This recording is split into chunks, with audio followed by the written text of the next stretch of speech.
네, 오늘 정치권 이슈들은 국민의힘 윤희석 선임 대변인, 더불어민주당 한민수 대변인과 자세하게 짚어보겠습니다. 어서 오십시오. 안녕하세요. 네, 안녕하십니까. 네, 총선이 한 달여 앞으로 다가오면서 여야 대표의 행보도 분주해지고 있습니다. 국민의힘 한동훈 비대위원장, 오늘은 수도권 격전지로 꼽히는 경기도 성남, 그리고 용인을 찾았는데요. 한 위원장의 발언부터 듣고 오시겠습니다. 이재명 대표의 대장동 비리니 백현동 비리니 하는 식의 비리 때문에 성남 시민의 명예가 훼손됐습니다. 19대 이후에 이곳 성남 수정구는 민주당에서만 계속 의원을 배출해왔습니다. 그 결과가 좋았습니까? 안 좋았습니다. 저희가 바꾸겠습니다. 저는 오늘 지금 이 시간에 성남에서 우리가 가장 어렵다고들 하는 성남 수정에 왔고, 이재명 대표는 서초동의 법정에 있습니다. 네, 한동훈 비대위원장 성남에서의 지원 유세 발언 듣고 오셨는데, 어제는 수도권 격전지로 꼽히는 수원을 찾았고 오늘은 성남 그리고 용인을 찾습니다. 윤희석 대변인님, 한동훈 비대위원장 수도권 어떤 지역 방문 동선에 담긴 의미 어떻게 해석하면 되겠습니까? 우선 수원 그리고 성남, 용인, 경기 남부를 대표하는 도시지 않습니까? 네. 전부 합치면 의석수가 13개인데요. 지금 저희가 딱 2석 갖고 있습니다. 수원은 5개인데 저희는 한 석도 못 얻고 있고요. 4개 있는 성남과 용인 한 석씩밖에 안 갖고 있기 때문에 지난번 수도권 121석 중에 저희가 무소속으로 다시 무소속에서 입당하신 분까지 해서 17석밖에 못 얻었던 그 결과, 그것을 뒤집으려면 경기 남부 벨트에서 어느 정도 성과를 내야 한다. 그래서 이쪽을 대단히 저희 입장에서는 전략적 요충지로 생각을 하고 네. 한동훈 비대위원장이 여기에 힘을 계속 쏟는 그런 움직임으로 동선이 짜져 있다, 이렇게 말씀드릴 수 있고, 어제 수원에서도 굉장히 많은 인파들이 몰렸어요. 수원 인구가 110만 정도 되는데 한 5만 명 넘는 분들이 나왔다. 이제 이러한 어떤 개인적인 한동훈 위원장을 향한 어떤 국민들의 열망, 기대, 이런 것까지도 저희의 총선 승리와 연결짓겠다는 그런 전략도 깔려 있다, 이렇게 말씀드리겠습니다. 네, 한동훈 위원장의 발언 조금 전에 듣고 오셨습니다만, 성남을 찾은 자리에서 성남 시민의 명예가 훼손됐다. 또 나는 지금 성남에 있는데 이 대표는 서초동 법정에 있다, 이런 얘기를 했습니다. 어떻게 들으셨습니까? 여당 대표가 지난 총선에서 많이 의석수를 못 얻은 곳을 방문해서 격려를 하고 어떻게 분위기를 끌어올리는 것 자체를 뭐라고 할 수는 없습니다. 근데 성남에 가서 이런 얘기를 한 거를 글쎄요. 저기에 모이신 분들이야 한동훈 비대위원장을 좋아하거나 국민을 열성적으로 지지하는 분들이니까 뭐 박수를 칠지 모르겠습니다만, 성남 시민들을 볼 때 그렇게 저게 설득력 있는 논리일까 싶어요. 왜냐하면 우선적으로 우리 아마 그 수도권에 사시는 분들은 대부분 기억을 할 겁니다. 예전에는 성남 시민들이 성남 산다는 얘기 별로 안 했습니다. 예전에 주로 분당을 산다는 사람, 분당이라는 표현을 썼었죠. 근데 그 뒤로 이재명 대표가 성남시장을 연임을 해서 8년을 했는데 정말로 많이 바뀌었어요. 제 친구들도 성남에 사는데 이제 성남 시민이라는 얘기를 당당하게 합니다. 복지 정책, 재정도 늘고 여러 가지 문화 혜택도 늘어나면서 실제로 행정의 효능감, 정치 효능감을 느낀다는 거예요. 그래서 성남이 진짜 많이 바뀌었습니다. 인류 도시가 되고 있고. 그런데 거기 가서 이런 표현을 해서 마치 이재명 대표처럼 성남이 낙후된 것처럼 표현한다? 글쎄 설득력이 떨어지고요. 두 번째는 뭐 법정 얘기도 했습니다만, 그럼 지금 이재명 대표가 재판을 받는 게 어느 검찰에 의해서 수사받고 기소됐습니까? 수백 번의 압수수색과 6차례 소환조사, 누구는 한 번도 소환조사 안 받잖아요. 얘기 안 하더라도 다 알지 않습니까, 우리 국민들이. 그런데 그 조사를 받아가지고 지금 특히 윤석열 대통령 집권 이후로 검찰 수사에 따라서, 현 정부 검찰에 따라서 관련자들이 진술을 바꿉니다. 그걸 토대로 기소를 했습니다. 그럼 솔직한 얘기로 2년 동안 탈탈 털었는데 이재명 대표에 대해서 입증된 혐의가 뭐가 있습니까? 배임 이런 걸로 계속 재판을 하고 있는데요. 재판 결과는 재판부에서 드러나지 않겠습니까? 이런 부분을 가지고 아니 검찰이 기소해가지고 재판을 받으러 안 갈 수 있습니까? 다른 데는 재판도 기소를 안 하고 수사를 안 하니 재판도 안 하고 있지요. 그거 비교된다, 이런 말씀 드립니다. 네, 윤희석 대변인께서는 오늘 한동훈 위원장의 발언 어떻게 들으셨습니까? 뭐 이재명 대표의 정치적 고향이 성남이니까 이재명 대표를 빗대서 얘기할 수는 있겠죠. 근데 지금 재판 관련해서 얘기한 것도 다 같은 당대표지만 한 분은 성남에 있고 한 분은 재판 간다, 그런 얘기 할 수 있습니다. 다만 재판을 받는 이유가 마치 윤석열 정권에서 지시를 해서 검찰에서 무리하게 기소를 해서 재판받는다 이렇게 말씀을 하시기에는 무리한 점이 많다는 것을 또 민주당에서도 아실 겁니다. 재판이 한 개가 아니고요. 여러 개가 있고 대선 과정에서 드러났던 여러 가지 문제점에 대해서 이미 문재인 정부 검찰에서 수사가 시작된 것이기 때문에 그러한 주장은 대단히 무리하다. 이 정도로만 말씀드리겠습니다. 네. 한편 인요한 전 혁신위원장이 인천 계양을 원희룡 후보에 이어서 성남 분당갑 안철수 후보의 선거사무소 개소식에 갔습니다. 어떤 배경으로 읽어야겠습니까? 일단 인요한 혁신위원장, 전 혁신위원장이죠.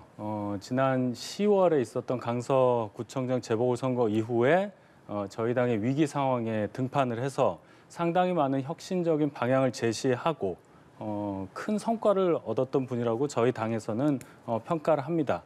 정책 비중이 많은 분이 원희룡 또 안철수 이렇게 수도권에서 거점 지역에서 뛰고 있는 저희 당의 중심 인물에 대해서 지원을 한다는 것은 그 자체로 저희 당의 어떤 전략적 포인트를 국민들께 설명하는 것과 동시에 인요한 위원장이 앞으로도 총선 과정에서 큰 역할을 할 수도 있다. 이런 또 암시까지 줄 수 있는 것이거든요.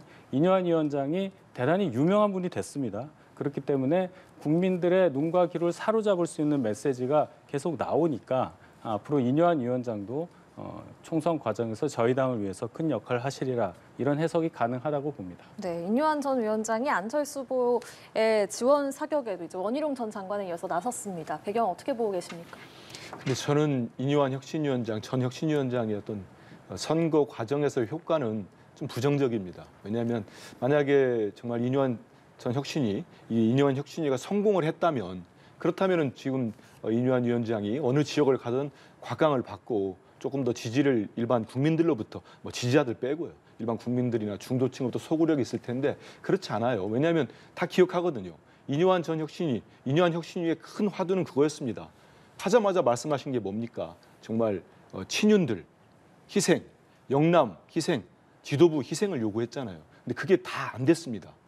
뭐 김기현 대표는 이번에 공천과에 되지 않았습니까? 전 대표 같은 경우. 그래서 그 혁신위가 성공을 했다면 정말 인요한 혁신위원장이 어디 가더라도 뭐 좀 설득력이 있고 할 텐데 그러지 못하다. 그래서 본인께서 이제 뭐 원희룡 전 장관이랄지 안철수 의원 지역에 가서 하시는 거지만 개인적 행보일 뿐이지 크게 저는 득표에 큰 도움이 될 것 같지는 않습니다. 네. 이런 가운데 국민의힘은 국민의 미래 비례대표 앞순위에 호남 출신 인사들을 상당 부분 좀 배치하기로 알려져 있습니다. 특히나 호남 출신인 인요한 전 혁신위원장이 당선권에 배치될 것이다. 이런 얘기들도 나오고 있고 인요한 혁신위원장의 결심만 남았다. 이런 얘기도 나오고 있는데 실제로 인요한 혁신위원장이 비례대표 수락할 것으로 보십니까? 어떻게 보십니까? 뭐 수락 여부야 인요한 위원장이 본인의 선택에 따른 거니까 제가 뭐라고 말씀드릴 수는 없고 네. 최근의 행보를 보면 어떤 식으로든 총선에서 역할을 하실 것은 분명해 보입니다. 그리고 이제 호남에 연고를 두신 분들을 비례대표 당선권 앞쪽에 둔다 하는 얘기는 저희 당 당원 당규를 보면 알 수 있어요. 저희 당에서 당원 당규를 보면 광역자치단체를 기준으로 했을 때 15% 지지율이 안 나오는 지역에 대해서는 비례대표 당선권 25%를 배정한다는 그런 규정이 있습니다. 네. 그렇기 때문에 저희가 예를 들어서 20석 정도를 비례해서 당선을 시킨다고 하면은 5석 이상은 21석이 된다면 6석이 돼야 돼요. 그 정도를 15%가 안 나오는 광역, 호남입니다. 거기에 배치를 한다는 얘기이기 때문에 호남에 연고를 가지신 분들을 당선권 앞에 둔다는 것은 지극히 당연한 얘기다. 이런 설명을 드리겠습니다. 네, 지극히 당연한 일이다. 당원 당규에 따른 것이다. 이렇게 말씀을 해주셨는데 지금 국민의힘에서는 호남 지역 전 지역구에서도 지금 후보를 내는 것에 대해서 의미를 부여하고 있고 또 호남 출신 인사들을 비례대표 앞순위에 배치하는 것을 통해서 상당 부분 좀 의미를 부여하고 있는데 이 부분에 대해서 한민수 대변인께서는 어떻게 보고 계십니까? 그 집권당이 여야 모두 뭐 본인들의 불모지 쪽에 어떤 그쪽 국민들의 의견을 담아낼 수 있는 네. 그 지역을 대표할 수 있는 현역 국회의원들이 있는 건 좀 바람직하다고 봅니다. 그래서 일전에 좀 아쉬운 거는 일전 이제 선거제 협상을 여야가 할 때 당시 병립형으로 이제 다시 회귀할 때 우리 당에서 이른바 이중 등록제, 그게 석패율제입니다. 그래서 그 지역에 출마하신 분들 중에 아쉽게 떨어진 분들을 비례대표로 또 등재해가지고 또 다시 의원으로 될 수 있도록 하는 방법을 제안했는데 그런 논의들이 좀 더 됐다면 그런 제도가 정착이 됐다면 더 좋았을 거라고 생각을 합니다. 하지만 이 단계에서도 뭐 우리 민주당도 마찬가지고 국민의힘도 그렇고 약세 지역을 반영할 수 있는 그 지역 출신의 좋은 분들을 비례대표가 됐던 뭐 이렇게 국회로 입성할 수 있도록 배려하는 건 좀 좋다고 생각을 하고요.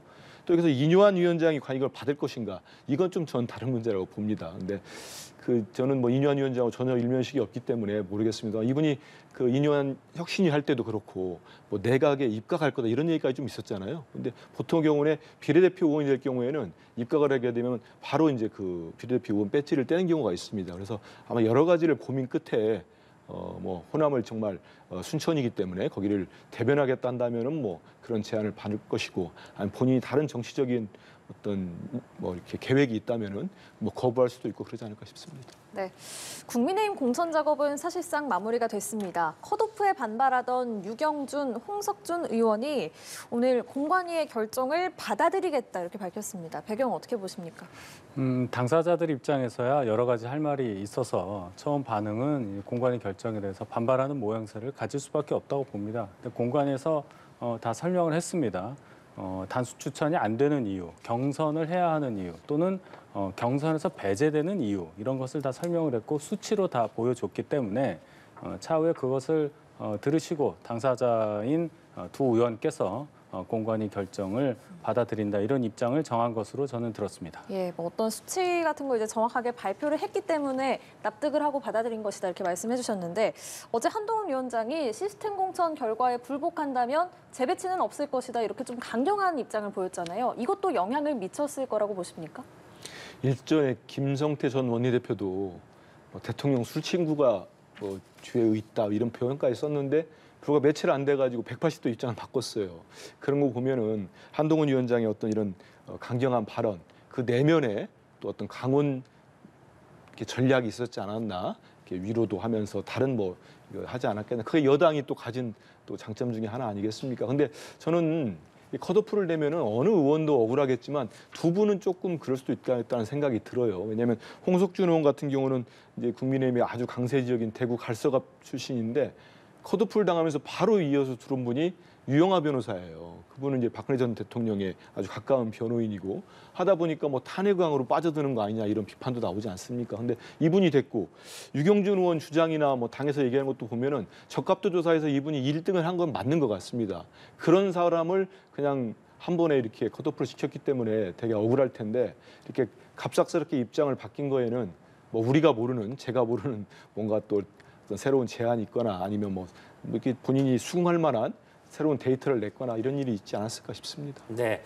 그리고 박근혜 전 대통령 탄핵 사건에서 변론을 맡았던 도태우 변호사 대구 중남구에서 공천이 확정이 됐습니다. 그런데 과거에 광주 5.18 민주화 운동에 대해서 북한 개입설 등을 주장한 것이 드러나서 논란이 되고 있습니다. 공관위에서는 문제가 없다 이런 입장을 밝히기도 했습니다만 윤희석 대변인, 일각에서는 국민의힘이 5.18 정신을 헌법에 수록하기도 했지 않습니까? 그렇기 때문에 이런 정신과 좀 배치되는 것 아니냐 이런 지적도 일부 나옵니다. 제가 그 보도를 좀 봤습니다. 네. 도태우 후보가 이제 공천을 받았죠.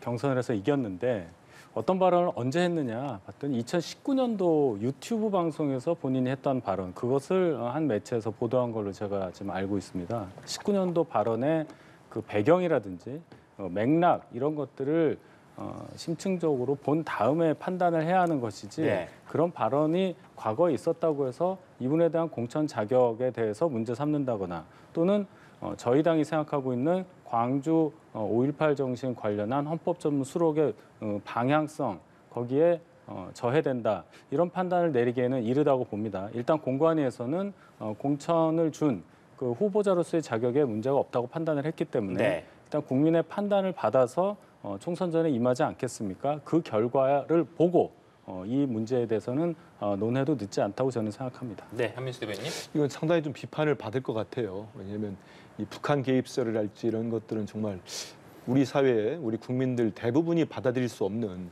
극우 아스팔트 우파 논리 아니겠습니까? 근데 이런 발언을 2019년이면 얼마 되지도 않았습니다. 이미 그 시대에는 김영삼 전 대통령에 의해 가지고 이 5.18 민주화 운동은 역사적, 법적, 정치적으로 이미 결론이 난 사안입니다.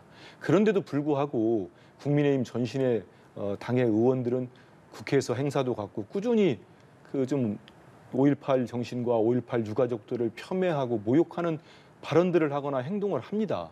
그런 상황에서 이분이 정말 다시 또 공천을 받았어 이런 말씀을 하신 분이 이거와 그 한동훈 비대위원장도 약속을 하고 대통령도 공약으로 약속하셨던 대선 때 5.18 정신을 헌법의 전문에 수록하겠다는 거 어떻게 같을 수가 있습니까? 이건 정면으로 배치되는 거 아니겠습니까?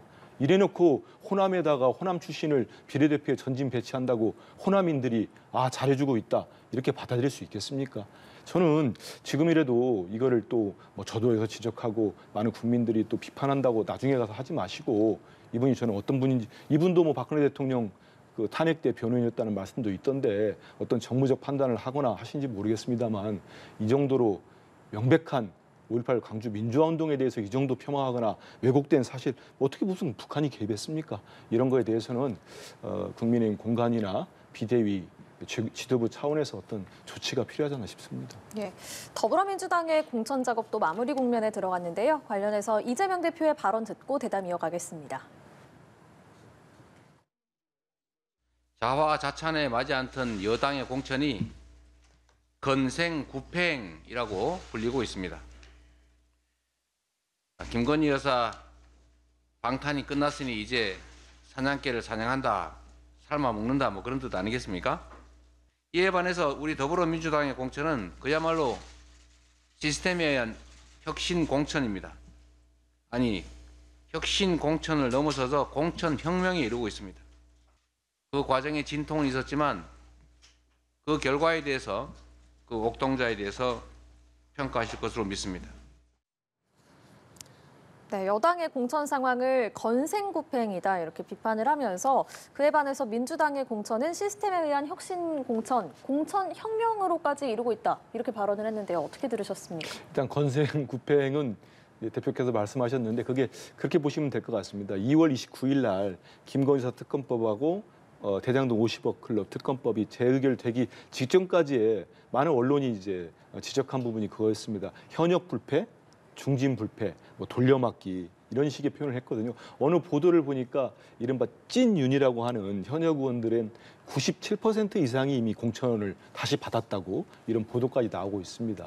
그래서 그 이후에 지금 좀 전에 우리가 앞서 얘기했던 유경준 의원이랄지 홍석준 의원 같은 거 컷오프된 거 아닙니까? 그런 차원에서 보면 정말 그 많은 국민들이 의심할 만합니다. 김건희 여사 특검법을 앞두고 이탈표를 막기 위해서 정말 현역들을 다 공천 주고 그게 끝내니까 지금 이제 시스템이 아닌 사천에 정말 컷오프를 하는 거 아니냐 이런 말씀 드리고 싶고요.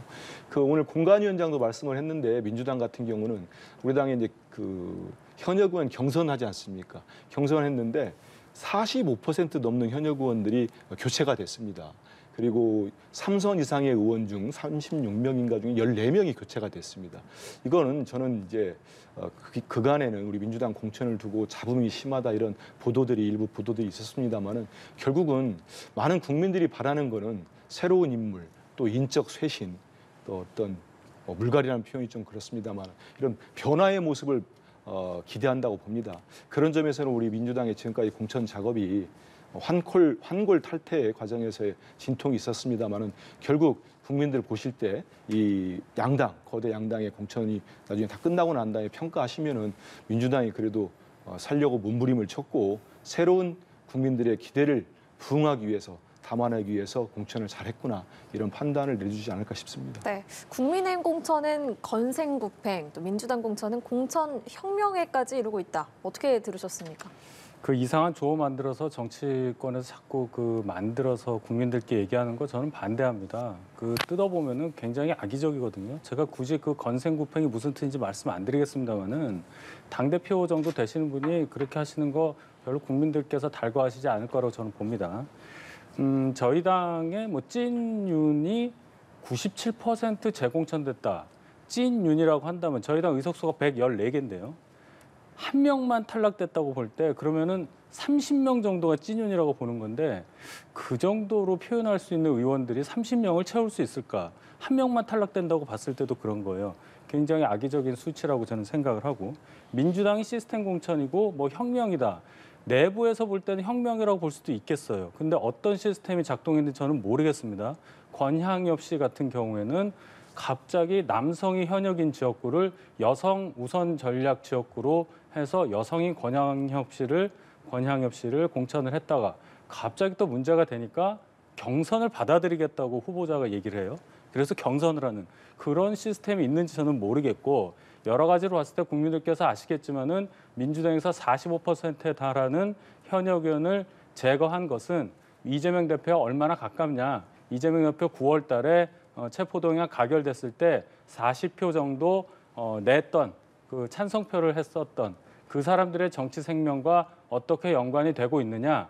이거를 연결시켜 보면은 다 아시리라고 봅니다. 그런 차원에서 보면은 이재명 대표 쪽에서 보면 공천 혁명이라고 얘기할 수도 있는 것이지만 국민들이 볼 때는 공천 학살이라는 표현을 분명히 떠오르실 것이라고 저는 봅니다. 네, 이 얘기도 해보겠습니다. 윤석열 대통령이 주재하는 민생 토론에 민주당에서는 강한 비판을 내놓고 있고 어제는 윤석열 대통령을 경찰에 고발하겠다 이런 입장을 밝히기도 했는데 어제 대통령실에서 이 민생 토론회는 총선과 관계없이 총선 이후에도 계속될 것이다 이렇게 얘기를 했습니다. 그런데 오늘 아침에 이재명 대표가 지도부에 의해서 다시 한번 관건 선거 운동이다. 사실상의 관건 선거 운동이다. 이렇게 비판을 했는데 윤희석 대변인님은 이 부분 어떻게 생각하십니까? 관건 선거라는 단어도요. 굉장히 악의적인 단어예요. 그는 과거에 정말로 뭐 경찰력이나 이런 공권력을 동원해서 뭐 투표를 방해한다든지 개표용에 뭔가 어떠한 작용을 한다든지 이럴 때 쓰던 얘기예요. 지금 대한민국 사회에서 관건 선거라는 단어가 성립될 만한 상황이 벌어집니까? 이 얘기는 전혀 맞지 않는다.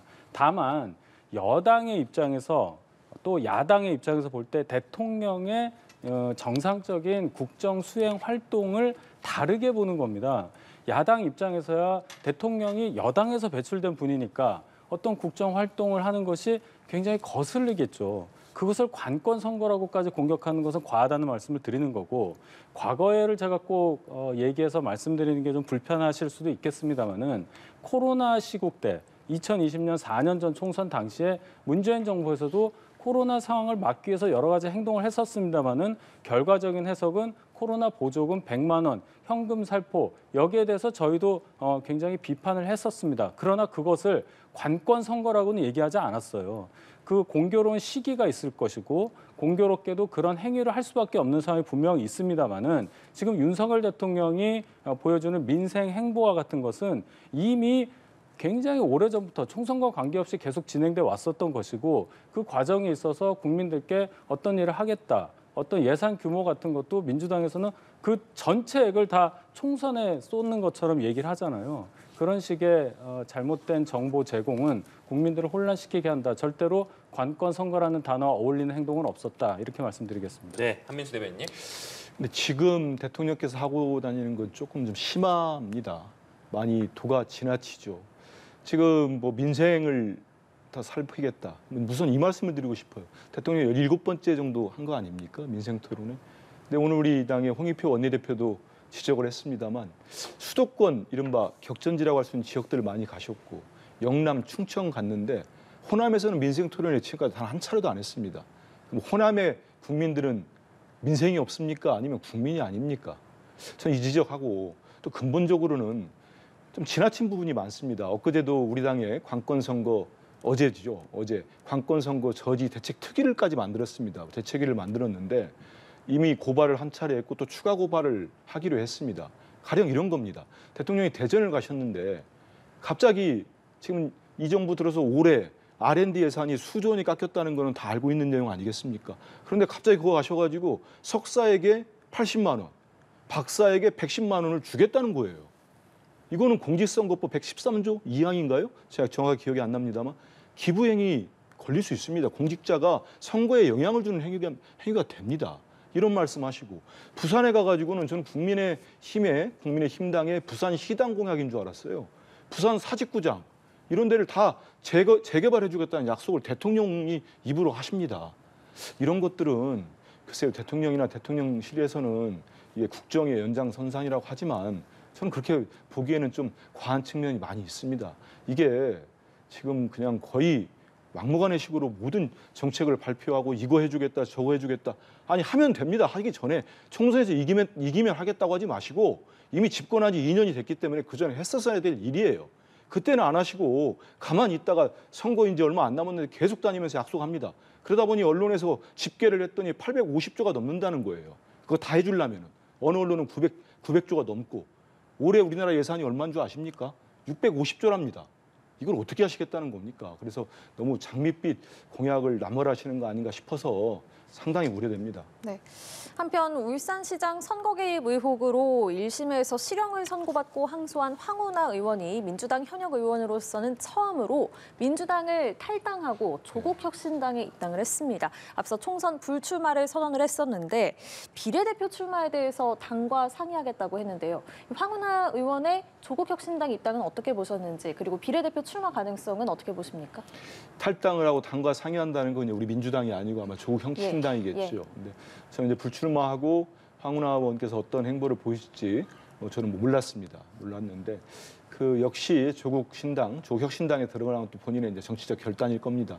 다만 저는 이제 이 기사를 접하고 이런 생각은 좀 해봤습니다.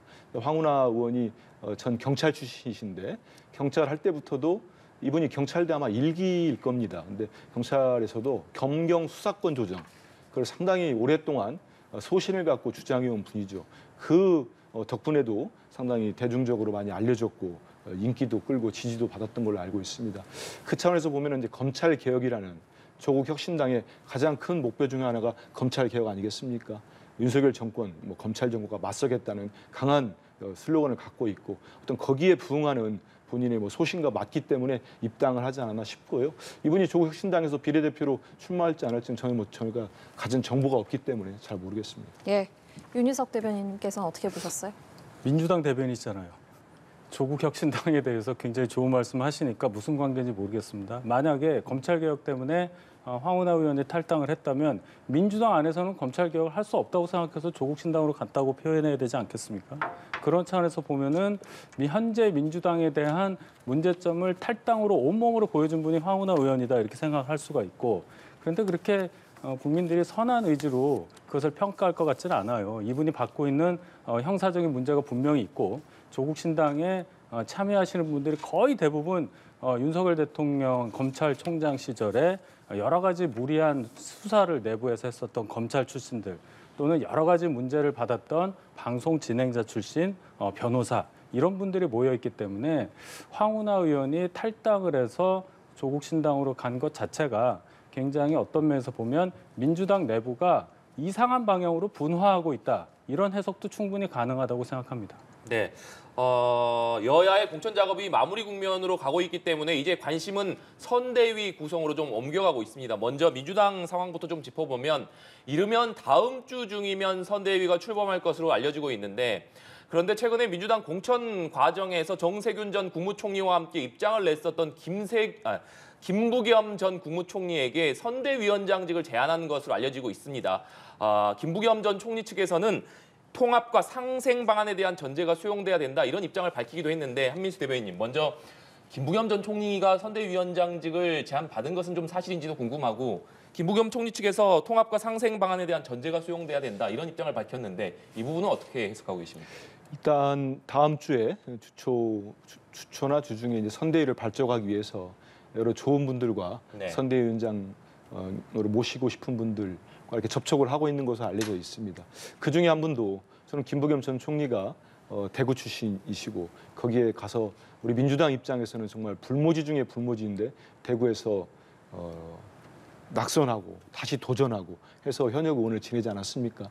정말 선당 후사를 몸서 실천하는 분이고 적어도 상당히 가깝습니다. 그래서 이런 김부겸 전 총리 같은 분이 당에 와서 선대위원장을 맡으면 우리 당이 이번 총선 캠페인을 하는 데 있어서 많은 도움이 될 거라고 봅니다. 그래서 지금 이렇게 총리 측에서 어떤 입장을 밝히셨는데 저는 수락을 하지 않을까 싶습니다. 그리고 김부겸 전 총리와 함께 다른 또 거론되시는 분들도 같이 모두 힘을 합쳐서 좋은 선대위 막강한 선대위를 꾸려서 이번 4월 10일 날 윤석열 정권 심판 선거에 힘을 모아주시길 기대하고 있습니다. 네. 국민의힘의 경우에는 언제쯤 좀 선대위가 출범할 예정인지도 궁금하고 선대위원장으로는 과연 어떤 분들이 좀 인선될 것이냐 그 부분은 어떻게 봐야겠습니까? 아직은 저희가 공천 작업이 완료되지 않았기 때문에 선대위 출범에 관한 얘기가 그렇게 많이 나온 건 아닙니다. 공천이 곧 마무리되는 상황이 될 테니 제가 볼 때는 후보 등록이 3월 21일이거든요. 그 즈음해서 아마 선대위가 꾸려지지 않을까 생각을 하고 선대위원장을 누가 할 것이냐 거기에 대해서도 여러 얘기는 있는데요. 아직 제가 들은 바가 없어서 성명을 어느 분이신지 말씀드리기는 좀 부적절합니다. 예. 자, 이제 4월 10일 총선이 한 달여 앞으로 다가왔습니다. 윤 정부 3년 차에 치러지는 선거인데요. 여당은 운동권 청산론을 또 야당은 정권 심판론을 내세우고 있습니다. 지금 판세 어떻게 보고 계십니까? 운동권 심판론이 상당히 많이 작동을 하고 있다고 생각합니다. 그렇기 때문에 민주당에서 저희가 본선에서 이기려고 생각했었던 분들을 내부에서 먼저 이렇게 공천에서 배제하는 움직임을 보이지 않습니까? 근데 범운동권이라고 할 수 있는 한총련, 전대협 이후에 또 그 세대들이 또 많이 공천을 받을 그럴 상황으로 보여요. 저희가 얘기하는 운동권이라는 것이 갖고 있는 의미가 한국 사회에서 제도적으로 봤을 때 뭔가 민생과 밀착된 경제활동도 좀 하고 여러 가지 거쳐야 될 사회활동도 했었던 그런 정말 한국 사회의 뿌리를 내리고 있는 분들이 아니고 정치적인 이념에 치우쳐서 정치활동만 했었던 분으로 정의를 한다면 저희는 계속적으로 운동권 청산에 대한 메시지를 국민께 던질 것이고 그런 것이 먹히고 있기 때문에 집권 3년 차에 치러지는 이 순간 이 총선에 대해서 정권 심판론이 그렇게 크게 다가오지 않는 것이다. 저는 그렇게 평가를 하고 싶고 앞으로의 총선 전략도 저희는 계속 이 방향으로 가겠다 이런 말씀 드리겠습니다. 예, 총선을 한 달 남짓 남겨둔 지금 판세 좀 짚어보고 있는데요. 한민수 대변인께서는 어떻게 보고 계세요? 판세는 좀 더 지켜봐야 되지 않겠습니까? 근데 백중세가 될 수도 있고 국민들의 정권 심판에 대한 열의가 지금 저는 밑에서 부글부글하다고 생각합니다. 이 표출도 되고 있기 때문에 우리 당이 결국은 승리하지 않을까 이렇게 조심스럽게 예측도 해봅니다만 저는 정말 근데 국민의힘에서 운동권 심판론 갖고 끝까지 간답니까? 저는 아닐 것 같아요. 이미 예를 구체적으로 하나 들어서 그렇습니다. 마포구에 정청래 의원을 잡겠다고 보내신 분이 대단한 운동권이었습니다. 그리고 새로운 무슨 운동하다가 대학에서 운동하다 나와가지고 다른 직장을 갖고 이렇게 하신 분들보다도 계속적으로 1996년부터인가요? 그때부터 계속 정치권에 들어오려고 노크를 했습니다. 낙선을 하고 낙선을 했습니다. 그런 분이 내놨어요. 근데 그러면서 운동권 청산론이 작동할 수 있겠습니까? 저는 이미 운동권 청산론이라는 거는 이미 소구력을 상실한 프레임이기 때문에 더 얘기 안 하는 것 같은데요. 한동훈 비대위원장도 심지어 임종석 전 대통령 비서실장 전대협의 의장이었고 대표적인 운동권이었지 않습니까? 이번에 대해서도 이렇게 민주당에서 공천 배제하고 했을 때 잘 말 못하잖아요. 그래서 저는 다만 정권 심판론은 우리 민주당이 인적 쇄신의 공천 과정을 겪으면서 일부 갈등이 불거진 거가 좀 과도하게 부각되고 비춰진 측면이 있습니다. 하지만 저는 딱 한마디로 이런 구호로 말씀드리고 싶습니다. 못 살겠다 정권 심판, 못 살겠다 경제 폭망. 결국은 3년차 윤석열 정권 심판 선거가 이번 총선은 될 수밖에 없다. 시대의 명제다 이렇게 생각합니다. 예, 알겠습니다. 지금까지 국민의힘 윤희석 선임대변인, 더불어민주당 한민수 대변인과 함께했습니다. 고맙습니다. 감사합니다.